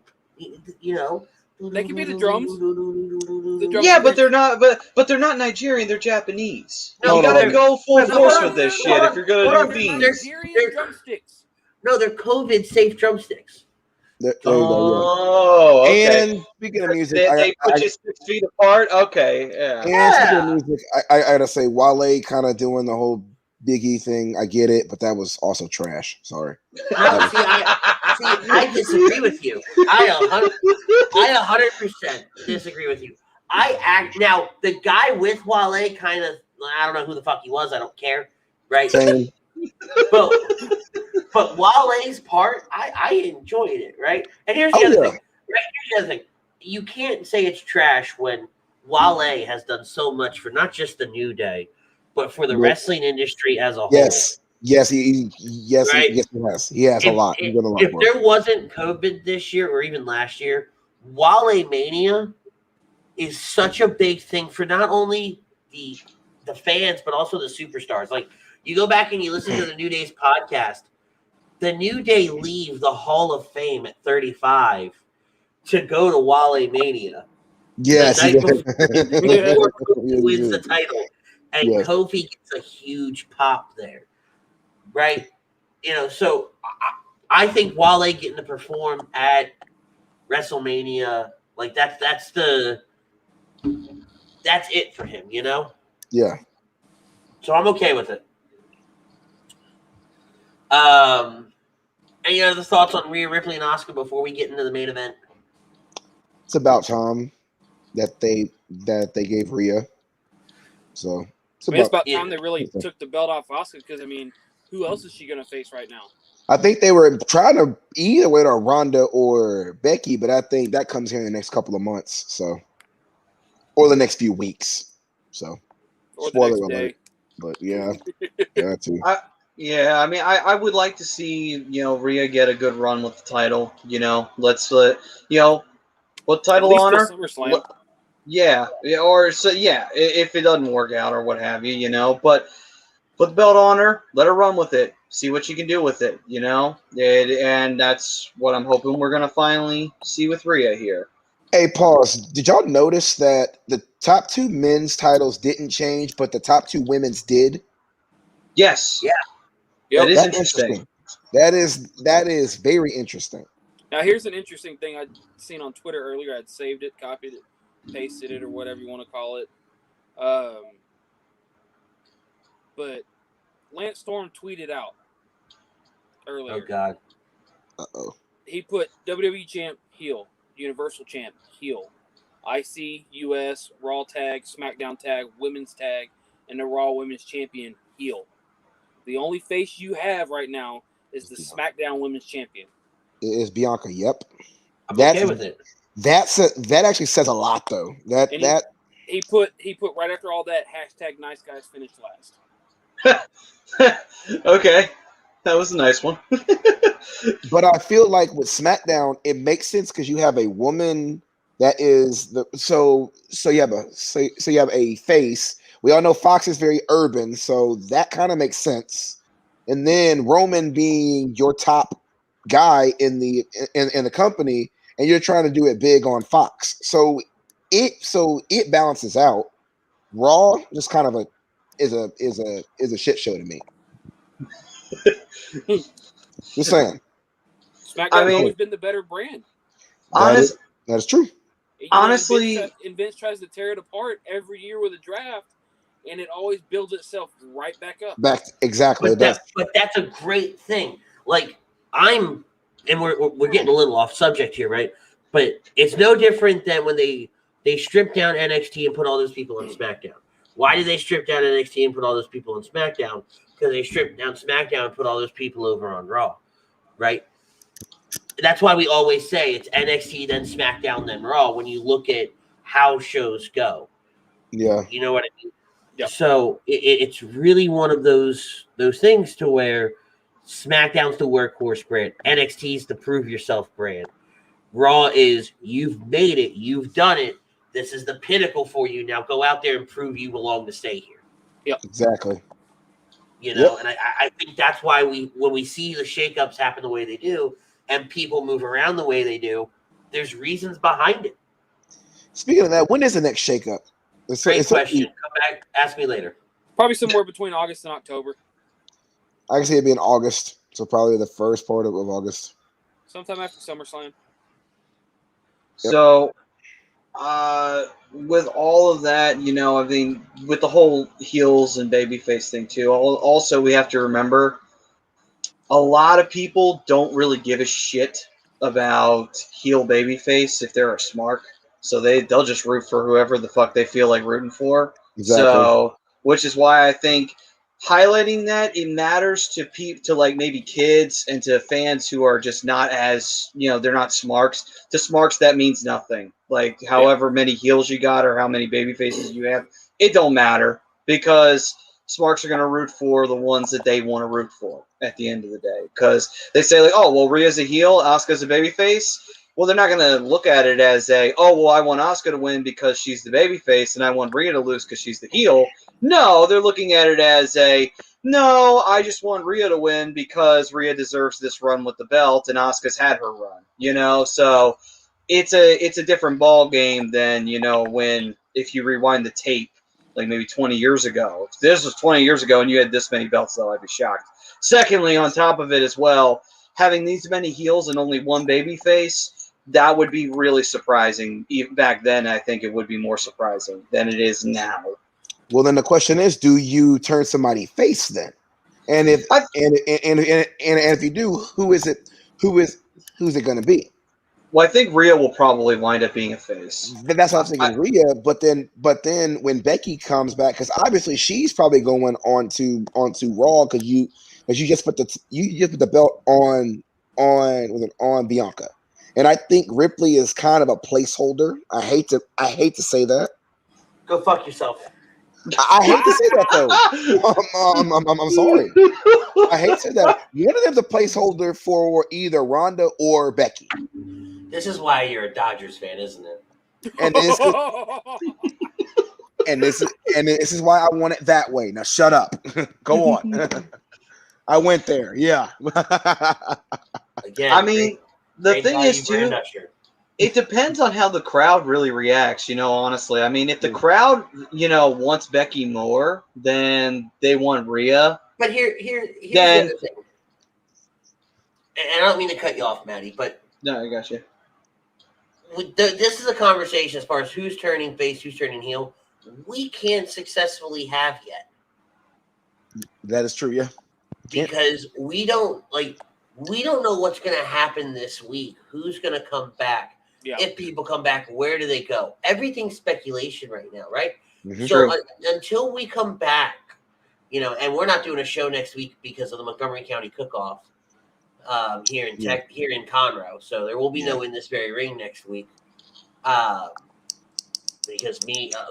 two of us will be there. Yeah. By the way, Butters, you're more than welcome to show up Saturday night. Yeah. I'll give you a ring. So we're not doing a show next week. So in 2 weeks' time, when we come back, we're going to have a really good feel for what the landscape of the WWE looks like now. You know, having the Raw and SmackDown after WrestleMania, and then having those first shows with people back, with the new titles, with everything kind of settling in. Because let's be real, right? WrestleMania week isn't over. No. You're still riding that high until Friday. No, the week after is We got one more week. We got this whole week, baby. You know, and a lot, and we talked about it when we were watching it. You know, during the show, not a lot of surprises happened. They're saving all of that for ratings on Monday, ratings on Friday. Yeah, exactly. Yeah, yeah. And then also we'll find out a little bit more as we start to get to the buildup of this dead period, because the dead period will kick in, and we'll start to see, okay, can they carry the dead period? Will people still be interested in them? Yeah. You got 5 weeks. Totally. Yeah, and if you still have a good reaction from the crowd over things, one or two, then that's great. If you have a bad reaction, then one or two things happened. Either A, WWE fucked up the booking, which is 90% of half the time why shit goes south. Secondly, the superstar just absolutely fell apart after getting the championship, and it's not picking up any steam whatsoever. And we'll find out more as we go along. But here's my thing, though. With this week, do we still get fans? No, we don't. We go back to the Thunderdome. We won't get fans till probably maybe right at Backlash. I think. I don't. Here's why. Right. Let's think about it right now. Okay. You can have fans in Dallas. You can have fans in Houston. You can have fans in Philly. You can have fans in Florida. You've got some towns. I think the bigger question is, how do they factor in travel? Yes. Right. You can go to maybe like Georgia. You can go. Do we go back to the days of taping shows in different spots earlier? Not even that. Driving everywhere. They're not going to be able to fly. Vince figures out a way to factor in rental cars for everybody, right? Because rental cars are a lot more. They're cheaper now. Right, but when you really think about how much these guys are going to be needing rental cars and stuff like that compared to flights. If you buy them in, I work for Enterprise. When you buy them in bulk, and I say bulk when it's more than like 10 or more, you get it. Oh my God, your discount is insane. But that requires the WWE to do it. Exactly. Wrestlers are independent contractors. They pay for everything. That is true. Unless this can find a way to put it together. Right, and that I think could be what they're trying to figure out to do. How do we do that where it doesn't fuck up everybody's contracts, everybody's the way they do things? Because we don't know the legal side of that. We don't know the logistical side of that. Yep. And to be honest with you, I don't give a flying fuck. Right? So, but then it's figuring out, can we do a show here? Can we do a show there? Can we get the equipment from this show to that show, set it up in enough time? Do we have enough trucks? Do we have enough people that are willing to travel? Yep. Yeah. Plus, also, then we have to think about, like, is there going to be more restrictions on travel of, do you have to have your vaccination card? Exactly. Did you get both of your shots, or did you just get one, or did you get any at all? Daniel makes a good point. It is, yeah. It's going to have people here in Toyota Center. Exactly, and then just like they're already starting to put concerts here at the Toyota Center. I think the first one is in like June. Yeah. So it makes sense, but like there's a ton of logistical issues that they have to work out for it. But I think they can get it done. I think they were waiting till after WrestleMania to see how Mania did. Right, on a production side, on an attendance side, on a whole bunch of different things, before they started saying, okay, let's really look at booking venues again. Right, because if WrestleMania flopped from an attendance perspective, don't do the venues. Wait a little bit longer. Yep. Right, but WrestleMania sold out both nights. Yep. Do you know what I mean? So It's very fair to do what you did. You just have to figure out the logistics and what venue is going to want you back. Yeah. Exactly. What state's going to allow you to come in? Yep. Right? There are a lot of factors at play here that we don't know yet. No. Right? So I think that's the unfortunate reality that we have to face right now. We do not know what WWE's plans are. Eric drops in here, AEW's allowing full capacity, he thinks now, which is fine, right? But unfortunately, AEW and WWE, if there's one thing that has been proven over the last year, are two very, very different companies when it comes to how they're looking at this pandemic and how they're reacting to protocols and different things of that nature, right? Well, and you can't blame one or the other for what they're doing. Because technically they're both doing it right, just going down different paths. Yeah. Yep. Right. Okay, let's get into, because we kind of got off the rails a little bit. Roman Reigns, Edge, and Daniel Bryan, triple threat match for the Universal title. Maddie, I want to ask you, because at this point, Cam has joined our little watch party, right?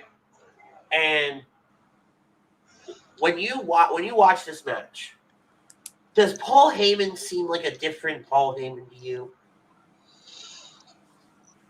Yeah, but I think that's because I think Paul is now. I'm looking at it of a different perspective. I think Paul is it's not like what he used to be. You know what I mean? Like, Paul used to be able to get way more involved, and he used to be way more vocal outside the ring. Now he doesn't really do that nearly as much. He does it a little bit, but I don't think as much as he used to. It's almost like he's kind of more reserved, which is weird for Paul. You know what I mean? Like, even when they were doing promos, like backstage, Paul would do his promo, but then at the same time, somebody would come up to him, and would say, hey, you know what? What's your opinion of that? And he's like, you don't need to ask me. Talk to Roman, and Roman will talk to him. So it's kind of a different vibe we're getting from Paul here. He's a little bit more reserved.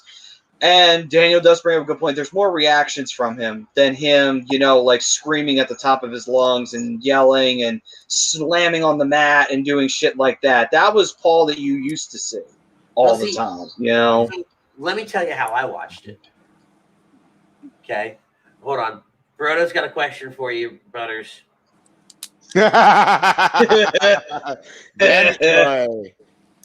Yes, it is.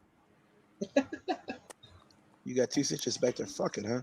Hold that thought. There's more there. Why do you show? Why do we have to have show and tell?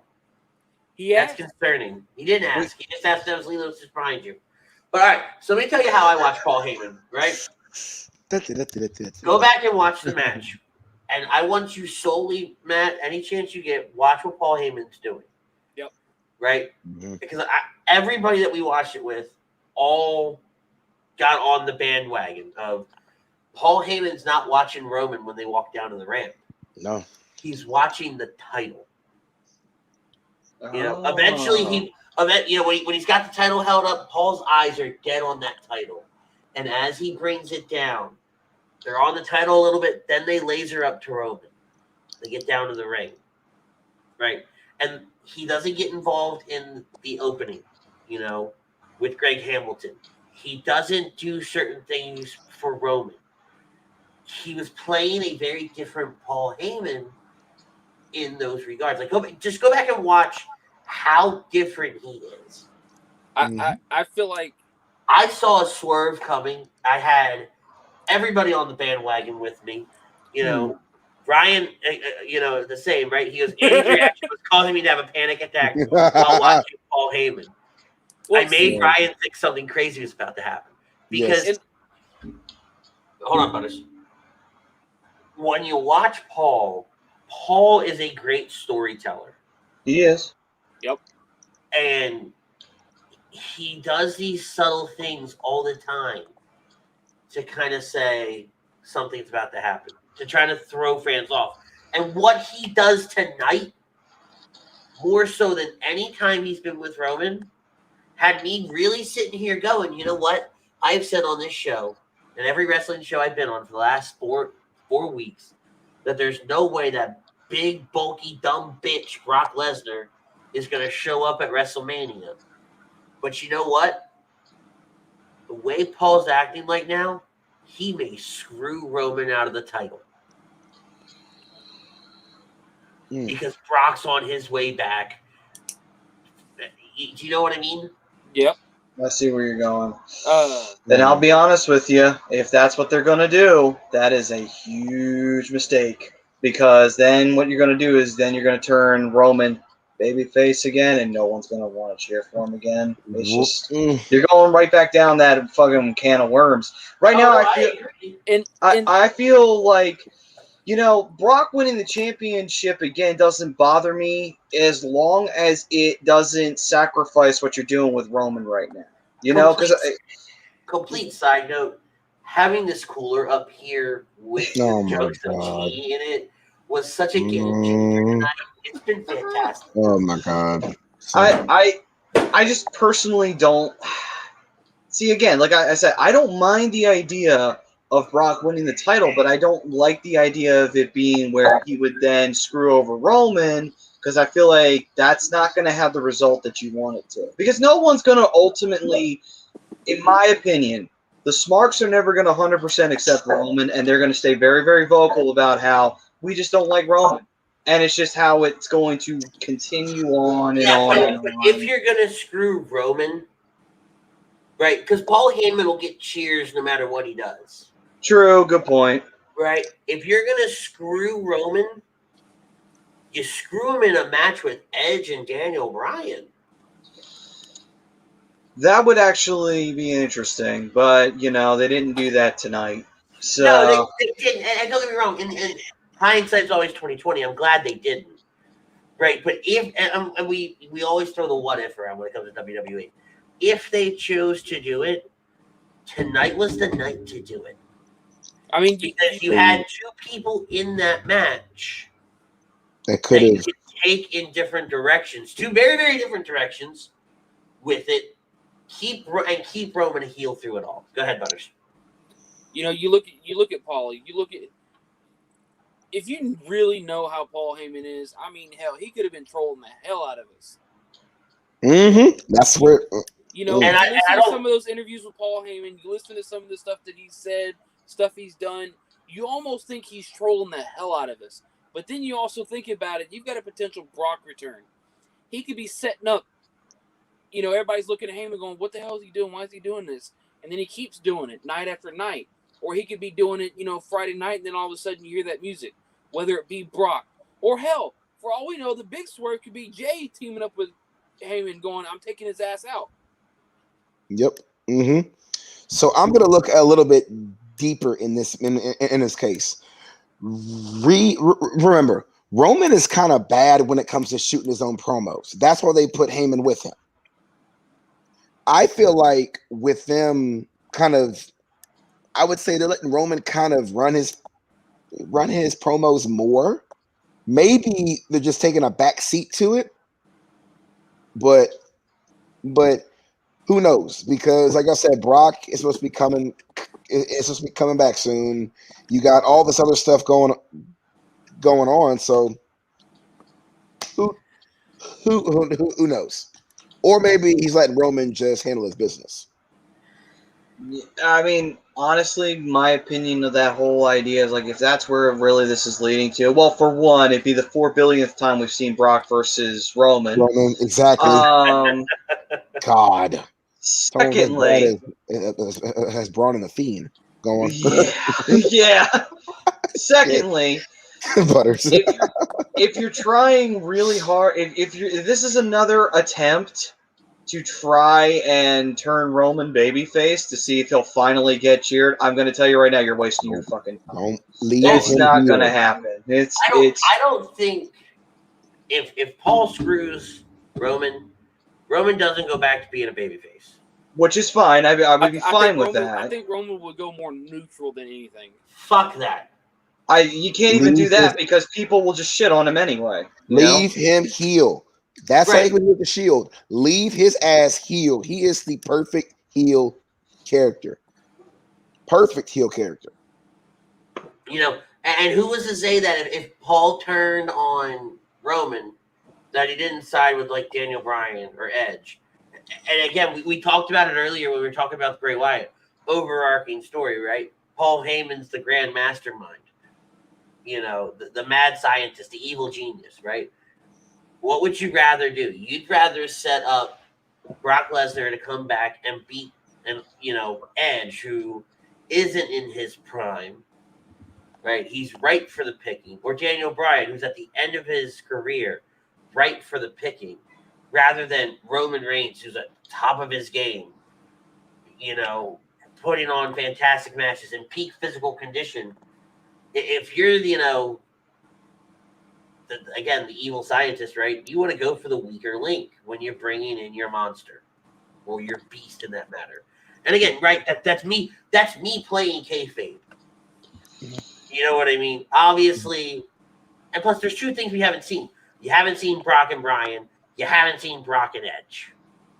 Well, we saw Brock and Bryan, but it was Survivor Series. Yeah. Yeah. All right, here, let me rephrase my statement. You haven't seen Brock and Bryan when it fucking mattered. It True. did matter. No, it didn't. No, it didn't matter. No. Bryan won the title literally the week before Survivor Series. He kicked AJ in the nuts and beat him that SmackDown. Exactly. He did. That was about as legitimate as when AJ beat fucking what's his nuts? Oh, Jinder Mahal to fucking win the WWE title to lose to Lesnar in Survivor Series. Oh, God. Don't start on fucking Jinder Mahal. Hey, I'm just saying, it's an example of looking at that two times. That's two times that Brock was brought in as Universal Champion to face off with the WWE Champion, and they changed the champion literally the week before fucking Survivor Series because they realized, oh, Jinder Mahal and Brock won't draw, and also, you know what? Let's try Daniel Bryan and Brock because we've seen AJ and Brock. Exactly. All right. So back to the match now. Do y'all think that Edge and Bryan carried Roman through that entire match? All right, so here's what I'll say. And it's really funny the way they do this. How Roman Reigns takes a while to come out. Mm-hmm. I honestly didn't think Roman was going to wrestle a good chunk of that match. He's been getting better with how he's been performing since coming back, over the last few months. Yeah. But that was always one-on-one matches. Anytime he's had a multi-man match, he really stays out of it as much as possible. Whether he's playing a chicken shit heel tactic or there's some underlying desire to not be in a multi-man match for whatever COVID-related thought he may have. Right? Tonight, I think he wrestled a lot more. And to say that Daniel and Edge carried him through this match, I think is a discredit to Roman. Mm-hmm. I think all three of them put in an equal amount of work in order to get us to the finish line, right? Yep. We all started together. We all ran together because everybody, it wasn't a standard triple threat match where you take somebody out early on, they sit outside for the whole fuck thing, and then they come back. You know who played that role tonight? Uso. Yes. He played the role of got his ass whooped, bailed, then came back for the ending. All three of those guys tonight went out there and stayed the course together. And when one tripped, the other two picked him up and said, "We're still running, motherfucker." Exactly. Yeah. So that was one of the better main events. Uso to come back out and screw over Roman. We talked about that. Yeah. And I think that's more our desire for we were wanting something shocking to end the night on. Right? We got the feel-good moment last night with Bianca winning the title. I think tonight a lot of people were wanting that shocking moment to walk out of the arena. Because I remember back at 34, walking out of New Orleans when Brock won the title, going, "What the fuck?" Yep. Mm-hmm. We didn't get that shot. When Becky won both titles 2 years ago, we walked out of the arena going, "What the fuck?" Ronda's shoulders weren't down. Yep. Well, that was just fuck up, really. but you know what I mean, right? They play it off really well. Though. Yeah. Yeah. You think back to all WrestleManias over the past few years. Roman beating Triple H at 32, and I don't know. I've never gone back and watched it, but how it plays out in the crowd is Triple H and Stephanie do a very, very emotional kind of victory lap around the ring, and you're watching it going, man, Triple H might actually be done. Wrestling, right? Like that was what we walked out with. 33, it was obviously The Undertaker. 34, Roman and Brock. 35, Becky. 31 was the heist of the century. 30 was Miracle on Bourbon Street, right? Like I can keep doing this. Do you know what I mean? And we didn't get that this year walking out of WrestleMania night 2. I think a lot of that has to do with a couple of things. One, I think a lot of the builds were not very well done going into this year's Mania. And so I think that they kind of felt like, all right, besides maybe Bianca and Sasha, and I'll give the triple threat match too. I think they built that up pretty decently as well.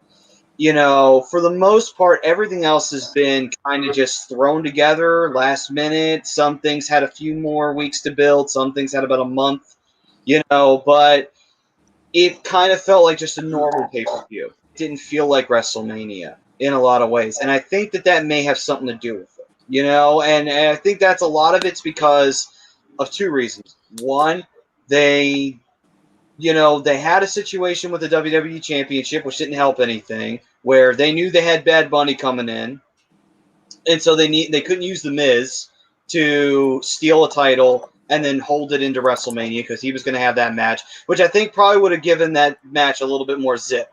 They didn't have enough of it because they didn't have time to build up. And what's up, Chris? And also, they didn't have time for Bobby and Drew to breathe because Bobby literally won the belt like that, so that didn't help nothing, so that's one major championship that you don't have a proper build for. You also had another situation where the Raw Women's title, I think, was a very good match. It had an interesting build. It was kind of a weaker build, but at least it paid off real well. You know what I mean? So it kind of made up for it. Right. Where, I think that's what the problem is. I think we had a lot of situations where besides maybe the two main events, you really didn't have a lot of builds. You had some matches that are just thrown to fuck together. It felt like Backlash. It felt like Fastlane. It didn't feel like WrestleMania. I think that played into it. I think that does play into the feeling a little bit. I think Vince was more worried about COVID, ransacking the entire card. So they had to take baby steps with it. That would be my guess because, the weeks leading up, every once in a while you'd hear something about somebody's under COVID quarantine, somebody's under COVID protocols. Not even that. I don't think it's so much a COVID from a superstar perspective. I think it's a COVID from are we actually going to be able to do this fucking show or not? Yeah. Right? Because so many times have things been canceled, have been postponed, have been held off because of this, right? So, Maddie, to your point, when you look at some of the buildup that we got, I think because we're so used to long, extensive periods of WrestleMania buildup that we say it wasn't a lot, right?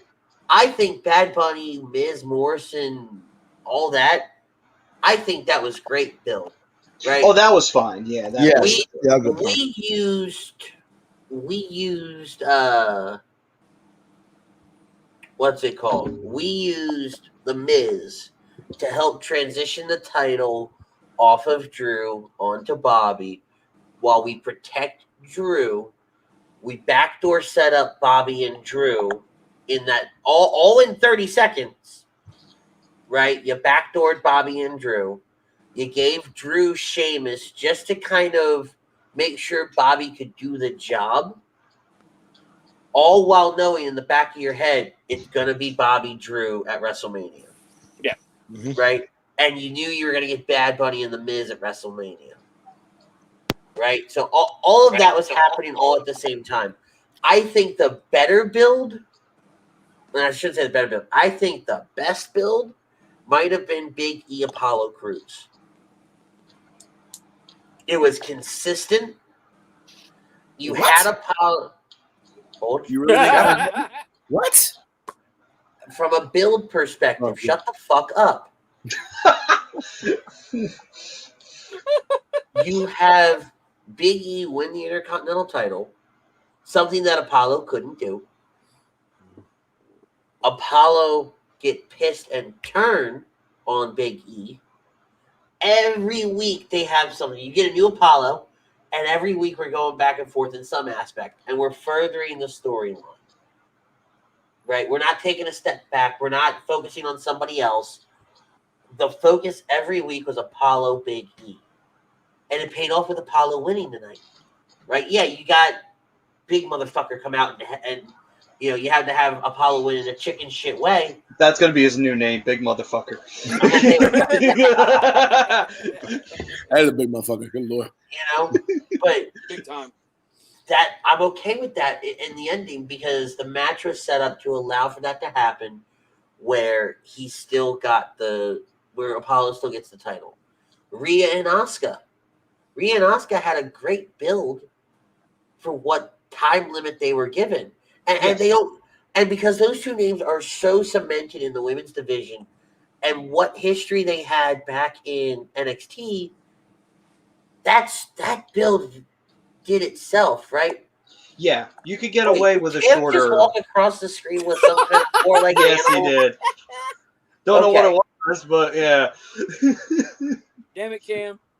But yeah, you're right though with that because that you could get away with that on a shorter build because of the fact that they do have that history with each other. Yeah. So you could get away with that. You know, and AJ and Omos with the New Day. The New Day and AJ writes itself for a match.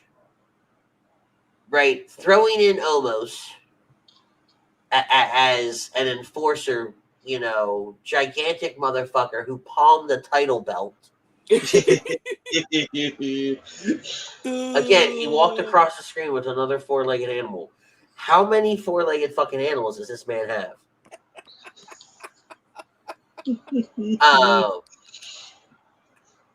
But sorry, What's next? The draft with his anus? Right? But I think that they told that story well enough, and there's not a lot of story to tell there, right? No. Almost an AJ won a shot. That's all it is. Yeah. Seth and Cesaro. Again, two great names. You're always going to get a match that just kind of, I won't say doesn't make sense, but you have to have some match that doesn't have something on the line.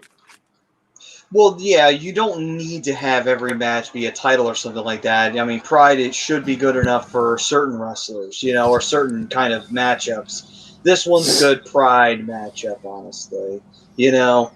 But, you know, again, though, I look at it of the angle of, you know, as far as, you know, some of the matches were fine with where they were going. But some of the other matches, I feel like they're setting up.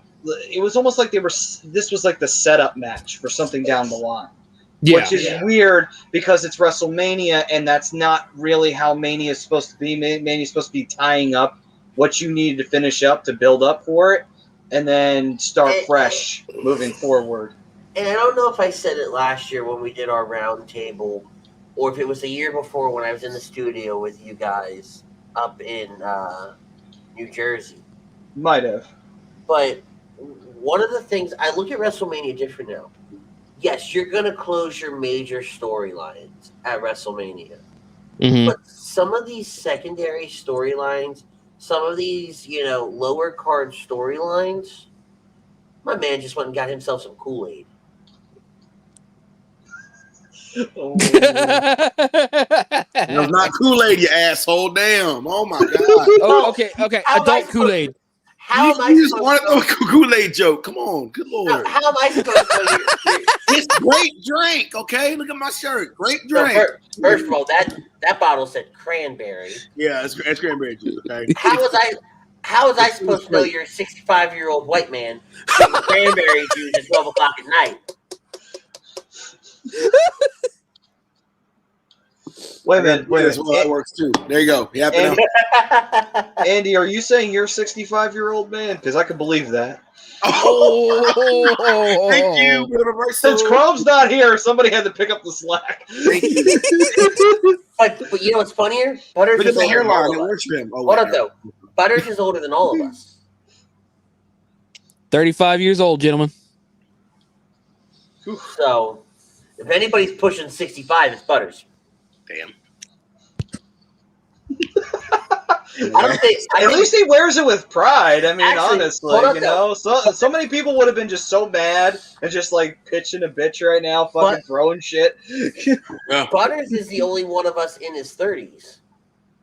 Oh, Andy, I still got time. Andy, you're later on this year. Relax. You're coming up to it, asshole. I got 8 months. Fuck you. I got 2.5 years. Kiss my.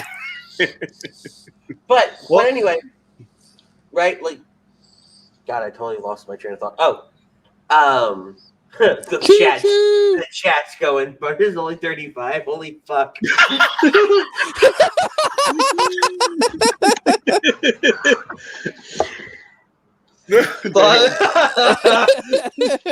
White people age. Yes, yes, gentlemen. I am 35 years old. Believe it. Believe that. Yeah. Hashtag believe that. WrestleMania is a place where you tie up your major storylines. Everything else becomes secondary. Some storylines can kick off there. Yeah. Right? Because I've always said it's a place where it's the ending, but it's also a beginning. Because who's to say the Asuka Rhea doesn't kick off a feud between the two now? Because this is their first meeting in on the WWE side, on the Raw side, you know, instead of NXT. This kicks off a whole new feud.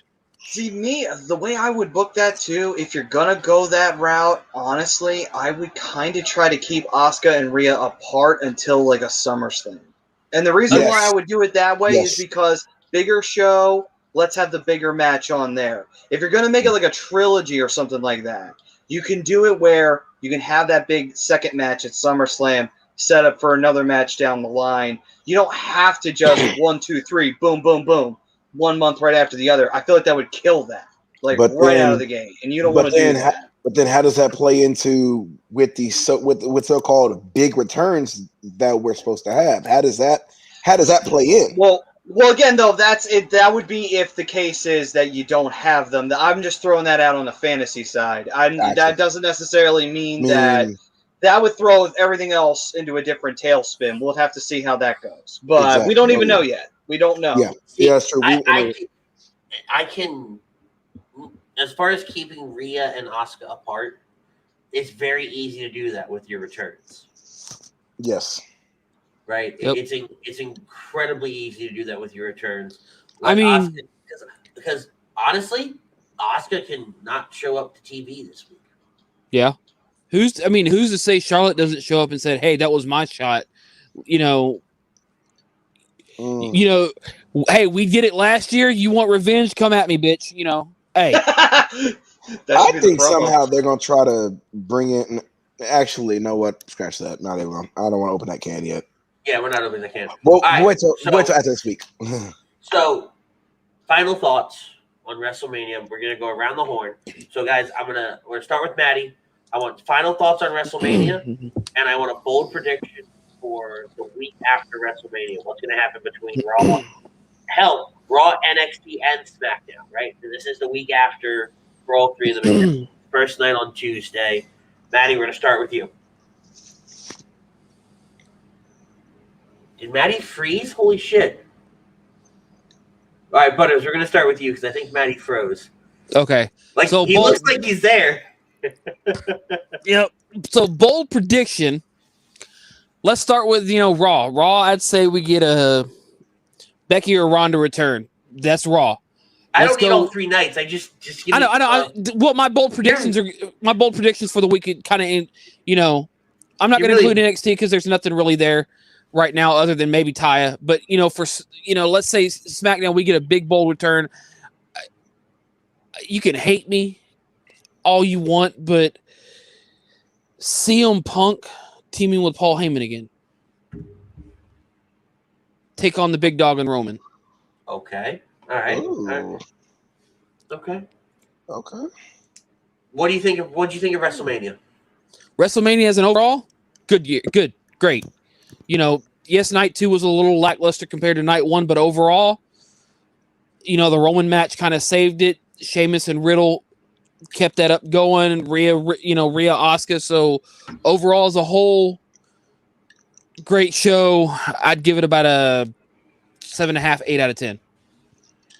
Cam, let's go with you. What do you give me a bold prediction and what you thought of WrestleMania? All right, so I got 2 actually. From the NXT side, I think Dakota Kai is going to come out, and I think she's going to turn heel. I think she's going to turn on Raquel. Okay. From a Raw and SmackDown side, I feel like we're going to have these big returns. That's kind of a given at this point. WrestleMania, it had its moments. I feel like night 1 was still better than night 2, but I feel like the end of night 2 saved it. So I'd say probably about a 7.5, 8. So okay. All right. So I think this week we're gonna get more call-ups than we do returns. I think we're only gonna get 1 return. I don't think we get both. I don't know who is gonna get called up, but I think we see more people getting called up than we do people actually returning. And as far as what I thought of WrestleMania, and I think last night, you know, Chrome talked about it, how he said night 2 was better than night 1, mostly because of the weather. You know, the weather played a huge factor in the fan reaction. But as last night, Vince coming out on that stage, like that right there embodied what I wanted the weekend to be. Right? Getting that emotion, getting that, like, even just thinking about it, I kind of get chills of just how powerful that moment was. And then you go into the adrenaline's high. Everybody's firing on all cylinders. We talked about it on our recap show earlier today, how everybody hit every mark last night. Come to tonight, and yeah, that there were a few bumps and bruises along the way, a couple things we didn't care about, but really capped off the night fantastically well with Rhea getting her moment, Roman coming out and proving to the world that he is the head of the table, you know, and everybody really getting their moment this weekend. You know, all the people that I think, everybody that won, I think deserved it, you know, in one way, shape, or form or another, except the women. Tag team matches, I think, again, to Chrome's point, the wrong way to go about it, the wrong execution. It paid off for nothing. It was a waste of 28 and a half minutes over 2 nights. But I was very, very happy that we got fans back at WrestleMania. I thought WrestleMania was everything I wanted it to be. I had a blast this weekend, you know, from doing the watch parties with you, Butters, and you know, tonight, Cam, you jumped in with us. Like I said it while we were doing it. This is the way to watch pay-per-views right now. You know, and having everybody there talking about it the way we did, and just enjoying that company, watching the pay-per-views, and then, you know, being able to do this. You know, I did since last Saturday night, I've done like 4 shows all talking about wrestling. There's nothing better than that. This one will always have a very special place in my heart, just like last year will as well.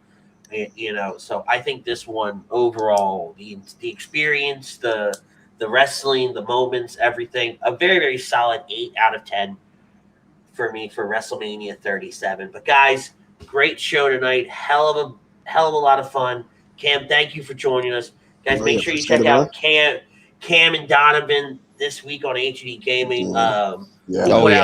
Please come check us out. We will bring more dubs. Trust me. they're over there on Twitch at, you know, just about every single day. Every single night. Yeah, man, Butters and I will be back in 2 weeks' time. Like I said, no In This Very Ring next week. We're going to take the week off, mostly because we've put in some work over the last couple of days. Y'all enjoy it, man. When it comes to this show and bringing you guys all the fun and breaking news and everything that we've done over the last few days. WrestleMania is always a heavy one. Yeah, so we're taking the week off afterwards. We're just going to enjoy next week. Kind of got to enjoy life, relax, you know. Yeah, exactly. And we will be back in 2 weeks' time giving you our thoughts on everything that's happened. But make sure you guys are checking out everything that's happening here at ATD Radio every single day, every single night. A lot of stuff coming up in the pipeline, a lot of shows this week. There's a lot to talk about, especially as we're gearing up for the NFL draft at the end of the month. Ooh, that is in this month, man. I think we had a little so fast. There's a lot of conversations today in our A2D host chat, and it sounds like a lot of draft talk is going to start kicking up this week. Very, very heavy on all the shows. So make sure you guys are checking out everything we're doing here at A2D Radio. Like, share, subscribe on all platforms: Facebook, YouTube, Twitter, Instagram, Periscope. For the love of God, go follow us over on Twitch. Yeah, please. Apple Podcasts, Google Play, Spotify, Speaker, anywhere you get your podcast needs. As always, guys, this was a hell of a lot of fun. I am Ritz. That's Butters. We have Cam joining us. Make sure you guys are checking out Body Check Wellness using promo code A2D for 20% off all your Body Check Wellness products. Dr. Paul Vidal at SpecializedPhysicalTherapy.com at Burlington and Cherry Hill, New Jersey.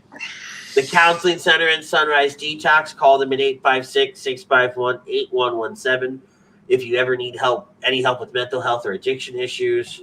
And Alan Foy of eXp Realty, 302-682-8820, or visit him at alan.foy at exprealty.com. Guys, we'll see you all in 2 weeks' time. Tell somebody you love them. We'll catch you on the flip side. We're out. Appreciate y'all. Y'all be good, man.